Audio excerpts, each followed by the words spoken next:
Assalamualaikum warahmatullahi wabarakatuh. Saya Naning Wulan Agustina dari kelas 6 SIP 3. Pada kesempatan kali ini saya akan menjelaskan mengenai variabel moderating dan variabel intervening dalam metodologi penelitian.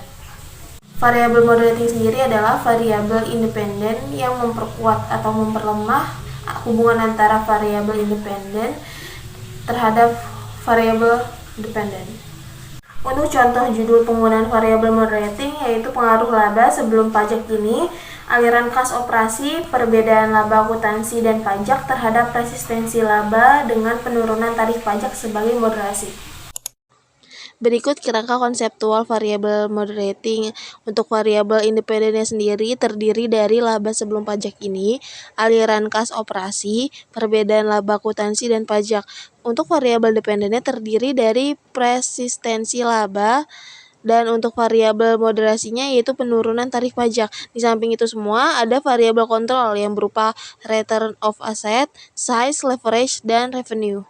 Pengembangan hipotesanya sendiri yaitu hipotesis pertama, terdapat pengaruh positif laba sebelum pajak ini terhadap resistensi laba. Hipotesis kedua, terdapat pengaruh positif aliran kas operasi terhadap resistensi laba. Hipotesis ketiga, terdapat pengaruh positif perbedaan laba akuntansi dan pajak terhadap resistensi laba. Hipotesis keempat, penurunan tarif pajak memperkuat pengaruh laba sebelum pajak ini terhadap resistensi laba. Hipotesis kelima, penurunan tarif pajak memperkuat pengaruh aliran kas operasi terhadap resistensi laba.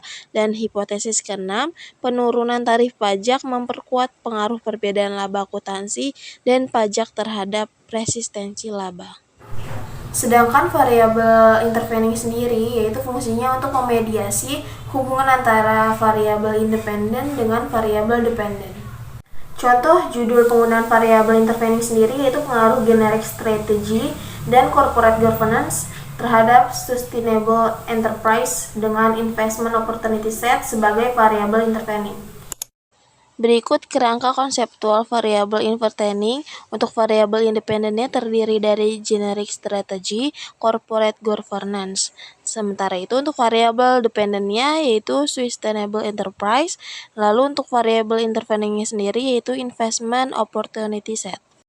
Pengembangan hipotesanya sendiri, untuk yang hipotesis pertama, terdapat pengaruh positif generic strategy terhadap investment opportunity set. Untuk hipotesis yang kedua, terdapat pengaruh positif corporate governance terhadap investment opportunity set. Untuk hipotesis yang ketiga, terdapat pengaruh positif generic strategy terhadap sustainable enterprise. Untuk hipotesis yang keempat, terdapat pengaruh positif corporate governance terhadap sustainable enterprise. Untuk hipotesis yang kelima, terdapat pengaruh positif investment opportunity set terhadap sustainable enterprise. Sekian video dari saya, mohon maaf bila masih ada kekurangan. Wassalamualaikum warahmatullahi wabarakatuh.